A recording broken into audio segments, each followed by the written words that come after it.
সমগ্র রাজ্যের পাশাপাশি শহর শিলিগুড়িতেও কবিগুরু রবীন্দ্রনাথ ঠাকুরের ১৬২তম জন্মজয়ন্তী মহা ধুমধামের সাথে পালন করার সিদ্ধান্ত গ্রহণ করেছে শিলিগুড়ি পুরসভা। সেই উপলক্ষে ২৫শে বৈশাখের দিন সারাদিন ব্যাপী অনুষ্ঠানের আয়োজন করেছে পুরসভা। রবীন্দ্রনাথের মূর্তিতে মাল্যদান ও প্রভাত ফেরির মধ্য দিয়ে অনুষ্ঠানের সূচনা হবে। উপস্থিত থাকবেন মেয়র গৌতম দেব সহ বিভিন্ন সাংস্কৃতিক জগতের সঙ্গে জড়িত শিল্পীরা। শনিবারের সাংবাদিক বৈঠকে মেয়র জানান, কবিগুরুকে শ্রদ্ধা জানাতে সন্ধ্যায় বাঘাযতীন পার্কে রবীন্দ্র মঞ্চে তার ১৬২তম জন্মজয়ন্তীতে ১৬২ জন শিল্পী একসাথে এক সুরে সুর পাতবে। পাশাপাশি বিভিন্ন বিশিষ্ট শিল্পীদের দ্বারা সাংস্কৃতিক অনুষ্ঠান উপস্থাপিত হবে এদিনের সন্ধ্যায়।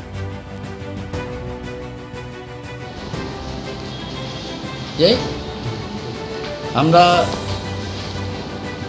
রবীন্দ্রনাথ ঠাকুরের ১৬২তম জন্মদিবস শিলিগুড়ি পুর নিগমের পক্ষ থেকে প্রত্যেকবারের মতো এবারও আমরা যথাযোগ্য মর্যাদার সহকারে আমরা এই জন্মদিবস আমরা পালন করব।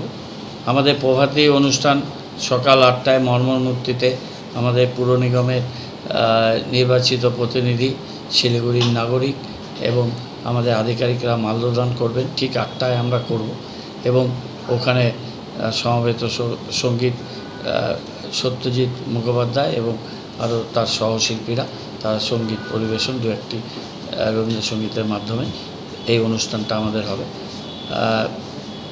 আমাদের মূল অনুষ্ঠান সন্ধ্যাবেলায় বাঘাযতীন পার্কে আমরা প্রোগ্রাম করব।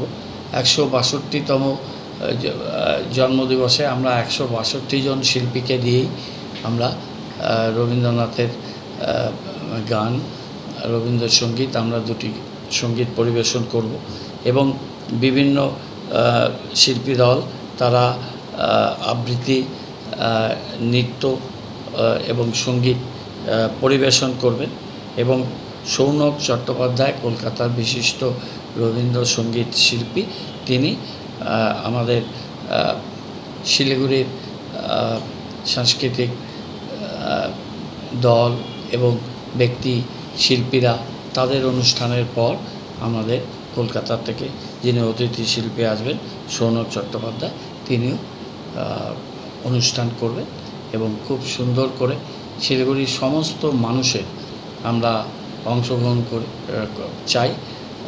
আমরা সমস্ত মানুষকেই আহ্বান জানাই, নাগরিকদের আহ্বান জানাই যে বাঘাযতীন পার্কে ২৫ তারিখে এই অনুষ্ঠানে আমরা সবাই মিলিত হই, একত্রিত হই।